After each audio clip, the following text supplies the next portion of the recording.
Welcome back. What does it take to become a successful artist who makes a difference in the lives of others? Today we're joined by Timaj Garad, an award-winning multidisciplinary storyteller who uses poetry, theater, and music to bring her stories to life. Timaj's art is autobiographical, working at the intersections of a Black Muslim woman challenging injustice, unearthing truths, and healing. Let's learn more about her art. To start us off, here is Timaj performing Things We Didn't Say on the Train, Part 1. Freedom looks exactly like me. Freedom looks exactly like me. Freedom looks exactly like me. I rode the train 6 times today from one terminal station to another. You don't know you're one of the many people I've watched fill and empty this train in succession, and out of all of them, you're the only one I knew for certain would ask me this question you asked. How are you? Sometimes when people ask me how I am, I want to say, I feel as though my heart may implode, or that the blood inside it may boil over my rib cage, leaving it looking like tomato soup-stained stove elements, or that I may at any instant shatter into a billion pieces and litter the floor beneath your feet with myself. I want to say, my mouth feels pregnant with the earth. My teeth are white picket fences of polite speech holding in shifting continents of a world spinning madly out of orbit. I want to ask you, do you know how it feels to be pregnant in the mouth with more than you even know how to say, and fear you may abort the whole world and everything in it with silence? You don't answer. Instead, you just watch my mouth bloat with everything I've ever known, and I know it seems strange, but sometimes I can feel my blood changing colors like a mood ring, and some colors it becomes makes me want to wring it out of my veins like water out of washed clothes, because I can't always bear to wear myself when I feel this heavy. I can't always bear to wear myself when I feel this heavy.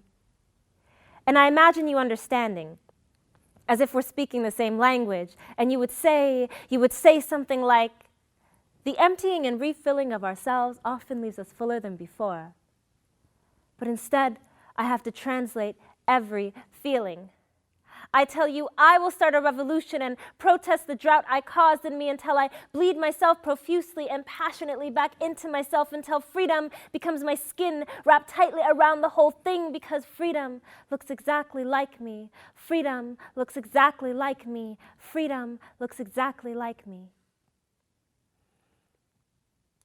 Freedom looks exactly like me. But I look up to watch your lost eyes, that blank face stare, and you're nodding your head so consistently that I wonder if perhaps we started to drift off into a hip-hop beat to drown me out. You move in closer, but still seem to be moving towards the other end of this train, so again I try to reach you. You see, before the revolution, I wanted to tell you to hold me more, because I felt I may tatter, collapse, and expose these shattered fragments, masquerading as a complete person if not held together. But the look in your eyes tells me you don't know how to make glue out of your arms anyway. I wish I knew then that it's not something you needed to know how to do, but if only the question, what revolution are you talking about, wasn't hanging from your iris like a lost eyelash in unfamiliar fields of view. If only you could feel this view from where I am. Then we could say this all casually, like we're talking about the weather. It wouldn't spook you, it would move you, because you of all people would know. You of all people would know that it's okay to let small talk fall like a deep sigh back into its common cocoon, so that it can take the time it needs in seclusion to grow wildly honest enough to take flight and journey between our mouths, seeing the world. But instead of seeing the world, I am just on a train, and we've been stuck on this train forever, feasting on little cities, citizens lost and sitting on my tongue like an aftertaste. This is just the story of the lie I told you that day, and I'm sorry I couldn't say more. I just didn't feel safe. These words are like ghosts wandering the graveyards of things I should have said. Because when you asked me how I was, I assassinated truth, turned autopilot on to autocommute to an acceptable answer, dug graves for the words that didn't make the cut between my lips, swallowed the entire globe in one sentence and said, "Good, how are you?"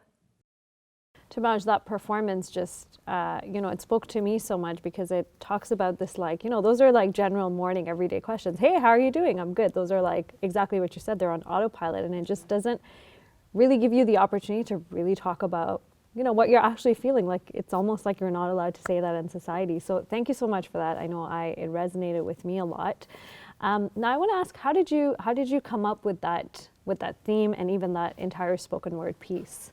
Well, the piece speaks to the fact that we feel very limited in our engagement with each other. We typically don't really reach out and engage with people's full selves, including their emotional selves, right? So it speaks to that interpersonal piece, but it also speaks to mental health in general, that feeling of isolation, which I think is so common nowadays, especially with people feeling that social media often fills that gap, but they don't necessarily feel heard outside of maybe their online presence. And so isolation is something that I think about a lot. It's something that I've definitely experienced.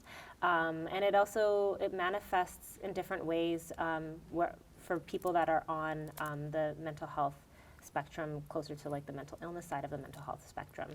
I think as you're even talking about that, I'm thinking of the words that you used in your poetry about, you know, being pregnant with those words, but not being able to, because your teeth act as sort of a cage.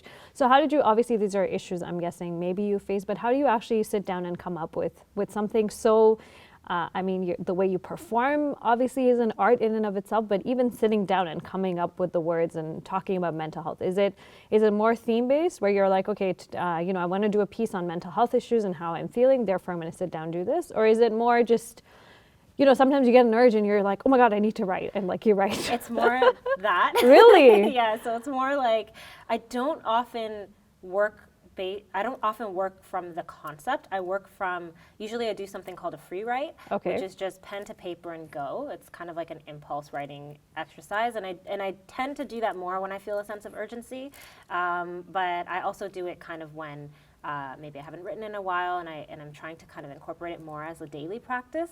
And often what the free write does for me is it lets me know what is actually happening in my internal life. Like, what are some of the things that on a day-to-day we don't necessarily confront in a very overt and conscious way, but they're kind of just sitting there waiting, you know, to be heard. And some of the things that I'm thinking about and processing come up in my poetry when I do those free writes. So when you say free write, you just sit down and you just write. Do you write in like a poetic, because the way you perform is very poetic, obviously. So do you write, like, is it just writing, like, when I'm thinking free write, are you just venting and getting all your thoughts out? Or is it in like an organized manner and then from there you develop it more? So I think that I actually just write like that. Okay. It's funny, Oh, wow. like, okay. sometimes prose is challenging for me because I sometimes will add like a poetic device in like an essay, and I'm like, no, that's not appropriate. What am I doing? Like, this isn't working. Yeah, so I think just my style of writing in general, it tends to veer on more of a poetic side, and that's generally how I express myself when I write in general. So that piece, Things We Didn't Say on a Train, I actually wrote it on a train. Wow, okay. I say in the poem, from, you know, I was riding the train from one terminal station to another. I was actually doing that. I was feeling a really intense kind of like, I was in a really intense emotional state. I was feeling a lot of sadness, a lot of anxiety, and I was feeling very isolated, actually, when I wrote that. And so it was just like a really late night train, and I was kind of riding the train and writing my poem, and then it came time for me to get off the train, and I was like, I'll just ride it to the next station and get off when I'm done this poem. So I think, wow, so you actually just sat on the train as you were letting your thoughts out. Exactly, and that prompted obviously the first line of my piece and the theme of my piece. And so I try not to force the concepts, because the concepts often develop on their own, and then I can always go back and kind of, you know, refine things for how I want them to sound and look. That's really interesting, because we've also interviewed authors to see how they write, and poetry, it's phenomenal, because I don't know how to do either. So it's very interesting. Now tell me a little bit, you know, obviously you do poetry, but you're doing a lot of work in terms of spoken word and poetry. So tell me a little bit about, I know there's a workshop that you're working on, it's called Stellar Revolution. Yes. So tell me a little bit about what that is. So Stellar Revolution, it started with just noticing that so first of all, it's about Black Muslim women and engaging young Black Muslim women in poetry and theater. So we have a showcase at the end of our workshops, an 8-part workshop series, and inspiration for that series actually comes from just me reflecting on my own identity as a Black Muslim woman and the spaces that I've been sort of erased from, being told that I need to oftentimes, act a certain way and feeling pressure to act a certain way in ways that don't necessarily take into account my whole identity. So having my Blackness kind of checked at in a lot of masjid spaces or in a lot of Muslim spaces, and then feeling also in Black spaces that sometimes there's like this sort of othering of my Muslim identity. And so there's very few spaces, I think, where Black Muslim women, especially Black Muslim women who are outspoken, can feel that sense of community and feel really, really welcome and safe in a space. And so I just wanted to create a space first where we could gather and connect and share our stories and reflect on those identities. And I've heard it echoed so many times amongst other Black Muslim women, particularly artists, that there is that kind of like tension. There is that pressure of all these expectations, a lot of anti-Blackness and misogyny and all those things that kind of intersect within the ways in which we walk through this world and in our experiences. And they shape who we are and they shape our stories. And I thought these stories are really necessary for people to hear. And so it was for the healing aspect of Black Muslim women to engage in that healing work through poetry and theater, but it was also to raise awareness within our community and bring our community together so that we could share our stories. And how has the response been? Because I know when I was looking this up, I actually saw a picture that you posted, or I don't remember who posted, but it was such a beautiful picture after the first workshop that you had. It's a whole bunch of Black Muslim women, and they're just like exuding happiness. So how is the community response to that? So I could say with the participants, it's been such a, for me, such an awe-inspiring experience. It's been so phenomenal to be able to work with these young women. They're also brilliant and they're also enthusiastic about the work. And so I think that there's been kind of like a tiny revolution, just like the title implies, Stellar Revolution. It really is revolutionary to be able to share our stories, to be able to amplify our voices and feel like we're being heard and we're being given a platform, or not even just being given a platform, actually creating that platform for ourselves. I feel a sense of empowerment, and I know that the participants have also shared with me that they feel the same way. And the community, I think it's really new to the community. Yeah. There's not a lot of this work necessarily being done. It's starting to happen now. A lot of my peers are engaging in similar work, but it's really at its infancy, and it's really exciting that we're starting to kind of create these spaces. But I think the community sometimes, it's been a bit of a mix, overwhelmingly positive, but there are some people that say, well, why do we need, we need to have a workshop or a showcase specifically for Black Muslims? Why not include all Muslims? Yeah. So there's almost like this sense of like, well, we're being excluded, and like they're not really understanding the fact that, well, actually being Black and Muslim is a different experience. Yeah. That intersection of identities does create a different experience as a Muslim and as a Black person. So let's talk a little bit briefly about the community response. So what has your experience been as a Black artist? From the art world or from Muslims? From the art world first, let's talk about that, and then I'll ask you a question about from the Muslim perspective.